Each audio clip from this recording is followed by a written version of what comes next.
So someone was asking about whether I think that players who only learn in train or who don't use training mode at all and mostly just learn from playing other people are different than players who do use training mode. And here's the thing. This is this might be hard to understand if you've never tried to learn something that is basically humanly impossible to 100%, right?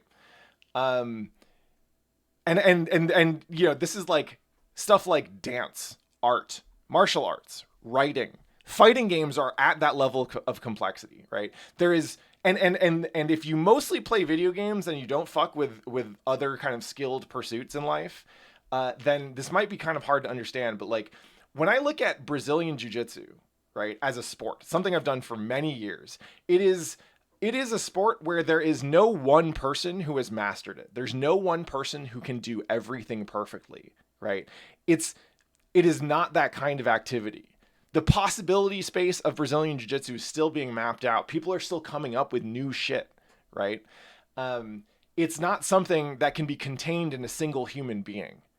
Because, and this is part because it's so complicated that the person you are actually informs how you do it, right? My body type informs a lot of different things about how I learn Brazilian Jiu-Jitsu. And even if I were to learn the 100% capacity of what I could learn about Brazilian Jiu-Jitsu, I wouldn't be able to do some things the same way that someone else in a different body might be able to, right?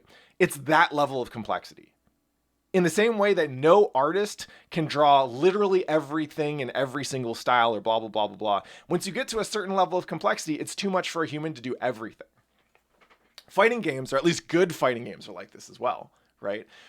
When you see me showing you how you can play a fighting game, how you can learn different things to think about when you're thinking about fighting games. When you see people like Sajam or fucking Juicebox or whoever, right, giving you these tips and insights into how to learn fighting games, we're not telling you this is what you must do or this is the only right way to play. What we're doing is we've learned how to do some things in a way that helps us get more out of our time and helps us get more mileage out of it, right? Like what we're doing is we're reporting back on our experience, because if you watched me play fighting games for the first 10 years of my fighting game career, it would be horribly inefficient. I would have I would have definitely not known how to use a lot of proper tools. I wouldn't have understood the value of execution, in part because I wouldn't have believed that I could have been a player that could do high executional things, right? There are all these things that I learned in the first, we'll say, 20 years of playing fighting games. Then I try to pass some of that insight off to other people. You do not have to do all this, right? This is not a recipe. These are suggestions. These are options for you to freely pick and choose as you like, right? You can play fighting games however the fuck you want. And at the end of the day, the skill set that you're crafting is all yours. And the skill set that you craft is based on all the small decisions that you make every time you sit down to play. So if every time you sit down and you play other people, you'll be very good at some things and not good at other things. It's not a well-rounded training diet. And that's okay.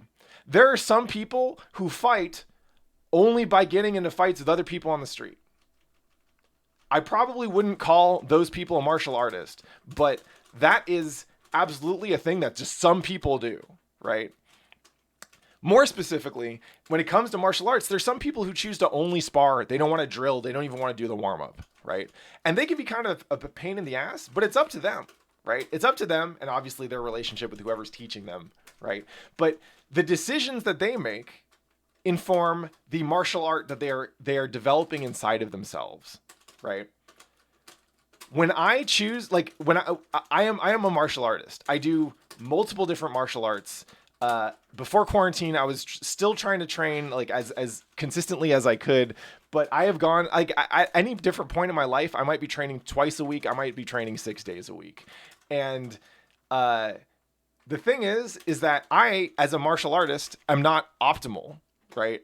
Because there's some things I like to do and I will make time to. And then there's some things that I don't like to do and I won't make time to because this isn't my fucking job, right? I'm doing this because I love to do it. So like, as an example, my takedown defense is pretty bad. I'm not very good at wrestling. I'm not very good at stand-up grappling, and my defense for stand-up grappling is not great. I am very strong in terms of where my overall time spends are. I've spent a lot of time learning how to fight off my back. I've spent a lot of time learning how to fight on my feet. So the takedown defense weakness is something where I was like, if I was trying to do this professionally, absolutely, I would definitely go practice more wrestling, go practice more counter wrestling. That is a thing that would be a wise professional investment if I want to continue growing as a competitive mixed martial artist. But because it's a hobby, I get to choose to do stuff a little bit differently. For 99.9% of people playing fighting games, your relationship to fighting games are going to be the exact same. Yes, you will close your eyes and occasionally you'll have the daydream where you win Evo and you get to imagine what your pop-off is when you're standing there on that big stage. I get it. Everyone does this, right?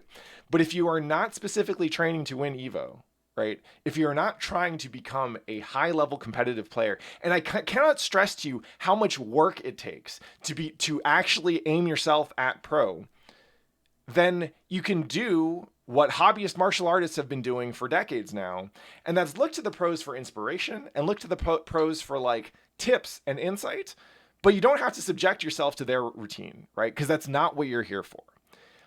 Your method of engaging with fighting games is no less valid than theirs. You're just trying to do it for different reasons. And I cannot stress this enough. If one of the primary motivators of you sitting down to play a fighting game is because you want to eventually get paid for this shit, it's a lot of work. It's a lot of work to be a professional competitor in anything. I say this as someone who has, at different points in his life, aimed for professional competition in martial arts and in somewhat in fighting games. And I do not practice the way that I would if I were like these days. I do not practice the way that I would if I were aiming for the top, right? Because I'm not here for that. That's not why I'm here, right? If that is why you're here, you have a lot more to learn, and it'll come with time. But I would generally suggest that you not try and hold yourself to those standards, right? It's more important to find a practice that you are personally happy with, because the thing is, and this is the Patrick Miller tech, right? You want the sweet life lesson. Fighting games take a long fucking time to learn. They take a long fucking time to get good at. You can stretch that time out, or you can condense it if you want to, and if you have the availability to. But they take a lot of time no matter what. My strategy for getting good at fighting games has just been to be consistent. I sacrifice optimality all the time. I spend maybe an hour in training mode a week, which is not that much, right? And that's spread across a pretty wide variety of games too. But I do not practice optimally. Right? I practice sustainably. I practice in a way that makes me want to wake up and play the game again tomorrow, right? And the day after that, and the day after that, and the day after that. And like that for years. When I played in the arcades, I was not the strongest player in the arcade by a long shot. But when I look at where I am now, I'm a lot stronger than most of them are, because a lot of them had stopped playing the game, right? They went on to go do other life shit. Yeah, they might still play here and there, but they're not going as deep as they are right now, right? This shit is a marathon, not a track meet, right? And so when I'm advocating, or when not even advocating, when I'm offering some suggestions on things that you can do to practice, I don't want you to take that as, oh, this is what I must do to be a good fighting game player. This is stuff that I found that helps, that also comes at a pretty low cost, right? Like I get to play fighting games pretty much every goddamn day of my life, and I'm super happy about that. I don't need to make it hard or miserable myself. The games do plenty of that, right? Play fighting games how you want. Over time, the way that you like to play them becomes your style, right? That is what we're here for. If you can win, great. If not, keep working on it. But what's important is that you are building that thing up yourself. And everything that you do will change the version of you that is playing fighting games 5 or 10 or 15 years from now. And if you find yourself doing a lot of shit that you don't like, then the version of you 5 years from now probably isn't going to keep on playing fighting games, and because of that, they probably won't end up getting that good. And with that, we're going to go ahead and open up for some good ass lobby action.